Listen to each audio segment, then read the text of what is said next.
Hey, how's it going? In this video, I am automating threads and I am creating a posting bot. Right now, Threads doesn't have an API and it's coming in late June, I think. So for the time being, I didn't want to actually use Threads myself, but I just wanted to cross promote my stuff. So I thought maybe I can build a bot using RoboMotion to do it for me. So I'll explain what I've built. This is super simple and won't take you long to build at all. The most complicated parts are getting the correct XPaths for RoboMotion to reference to use. So I'll explain how this works. It starts with an inject sequence, and this inject sequence is telling RoboMotion to go, and it will be the first step. And then what I'm doing here, I'm using a function. Inside the function, this is just looking at the number and the row of the spreadsheet. So I'm telling RoboMotion which one to look at. I'm doing this in two steps. You could just do message.row equals A1, but then that is static. You can't change it dynamically. And I want to change it dynamically if I want to build out further. So I'm just saving myself a little bit of time for the long run if I want to. Message.row equals 1. So that is like your cells A1, 2, 3, 4, 5. And then message.row equals A. So if message.number equals 1 and message.row equals A plus message.number, that means message.row equals A1.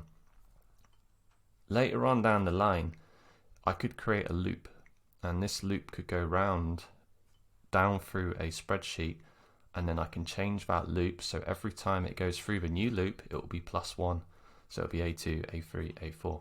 I've done a looping video before on my YouTube, so if you go back a few and you want to see how you do that, you can do so.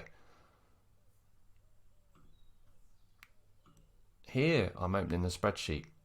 You'll need to set up the Google package under here, and you'll look for Google Sheets, and then you'll need to install it and just make sure that is set up. They've got full docs on RoboMotion. Just follow them closely because it is a bit of a pain, but you need to use a Google service account, or you at least did when I set this up. And then you need to get the post. And I'm getting the post called message.row, and if you remember rightly, message.row at this point equals A1, okay? If I go to my spreadsheet here, so this is A1, and here's a post about social media. So RoboMotion is going to grab this bit of text and it's going to save it as a variable within RoboMotion, and that variable output here is going to be called message.post, okay? And then I'm opening the browser. I'm going to open the link, and then it's going to go to sleep.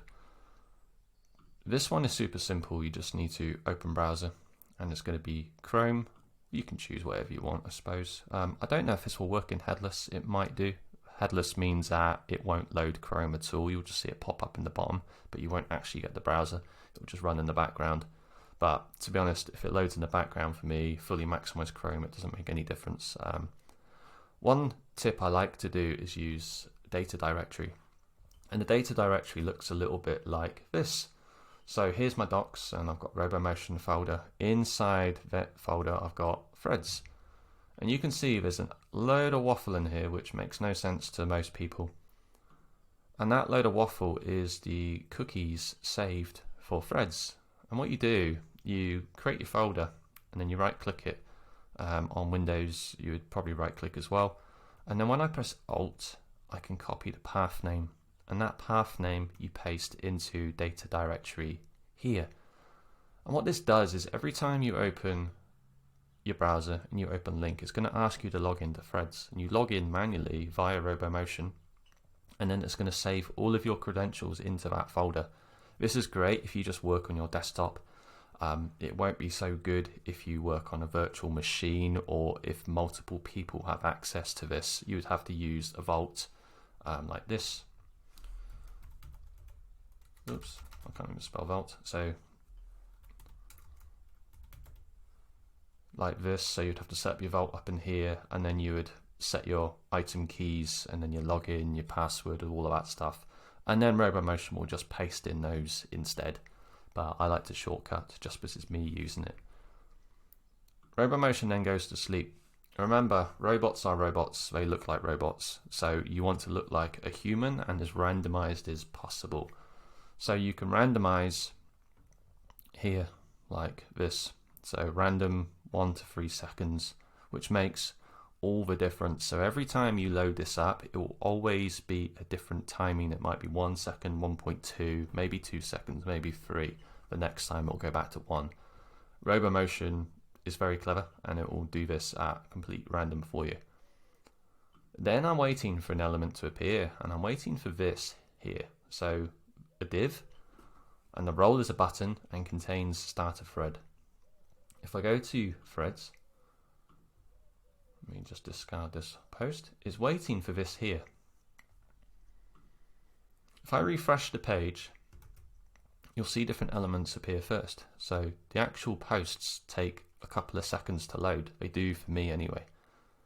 I'm waiting for this box here to appear, because sometimes when you load a web page, the server might be slow, or there might be an issue with your internet, or something might not load. So if you wait for the element to appear, then RoboMotion will say, yep, I recognize that, and we'll move on. It's just another thing to protect it from failing. And then it's going to click the post, and it's going to click exactly the same element it was waiting for. So it waits and then it clicks. And I'll show you how you get these elements as well. If I go to threads, hopefully you can see DevTools. Hope so anyway. You need to inspect by right clicking. And then up here there's a little element button, and you need to hover over the part you want to interact with. So this is a div, and this div is here. Instagram is a pain and Threads is a pain because they build dynamically and this always changes.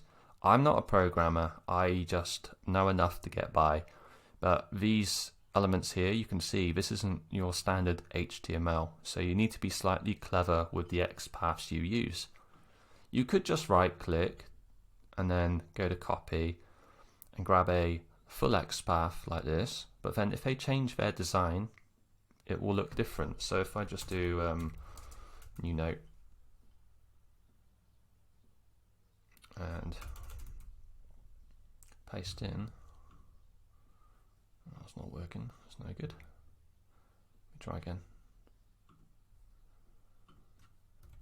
Here we go. So this design here for the XPath is long. You can see it's looking for ID mount, which isn't ideal, then a div and another div and number 2, div, and number 1 and another div. So it's looking for all of this. Now imagine if Threads change their design and they get rid of a div maybe, or they change their nesting of how the web page is created. This is going to break your XPath. If you suddenly take it away, it's not going to work. So you need to be creative. So what I'm doing here is I'm looking for the role of a button, and then I'm looking for some text called start a thread. Wherever it is hiding.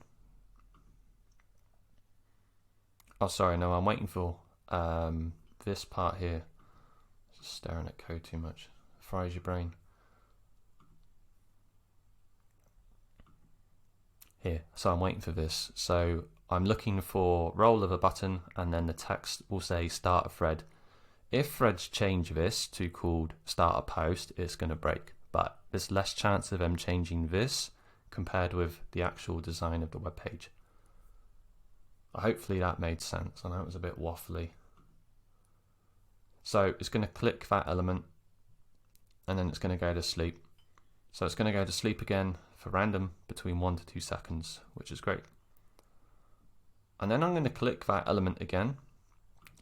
This time it's using a slightly different one, and this isn't the best XPath to use, but I didn't want to spend hours building this out, so I've just done what basically I said you shouldn't do, but it's obviously up to you. So this XPath here is just going to click here, right here. Usually your cursor will be flashing already, which should just indicate you can carry on typing, but for some reasons it may not work, so it's best to just click.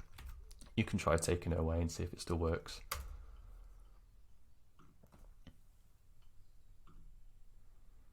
And then what I'm doing here is I'm clicking the post button, and I'm doing exactly the same again. So I'm looking for a div, role equals button, and contains post.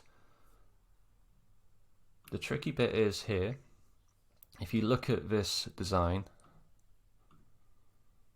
we've got post here and there's post up here. So you need to tell it which button to click. And this one here is number 1 and this one here is number 2. And I know that because I've tested it. At first when I was posting, it was trying to press this button here, so it was failing, and I need to press this button here. This button here is only available when something is typed in this box here, so that's why it's important to get these things in order for it to work. So this is now available, so this is button number 2 called post, and this div, this XPath here is just the role of the button and contains post and then looking for number 2, so it's going to click the right one, and then the sequence is going to stop and finish, and then you're done. One thing I'm going to do, build out later, is I'm going to build out in my sheets to say sent or failed or something like that. But I think really the best way to do is to stack up all of your content down here into these and have a script run once per day inside Google Sheet just to take A1 and put it to posted if equals sent. So it's always going to look for sent and do that, and it will just be working kind of order every 12 o'clock at night kind of thing. It will just say has A1 equals sent, yes, and I'll just move it to posted automatically. You can ask ChatGPT to write your script. They work really well. I've done it for plenty of times, but I won't do it in this video just because it will take some time. So I'm going to do this now, and I'll run it from this bots. So I was opening the spreadsheet, getting the post, opening the link. It's going to go to sleep for 1 to 3 seconds. So you see here is waiting for the elements to load. It's going to click new post. Oops. Click new post is done. It's going to type. So this isn't me doing it. This is RoboMotion, and it's posted and closed. So you can see how fast that works. That will work quicker than you can ever do. So that's why it's important to make it sleep so you don't look like a robot. So here's the post. I'm going to delete this now. This is just a bit of a weird one. And that is how to build a posting bot using RoboMotion. I'm going to sell this template just to save you some time. It will be on my Lemon Squeezy store and it will be linked below. I'm not looking for much money, maybe something like $20 to $30, something like that. Save you a bunch of time, and then, you know, if something breaks, you can always DM me and I'll adjust it for you and send you a new update. If you would like that, let me know what you thought in the comments, and also most importantly, subscribe. Cheers, see you.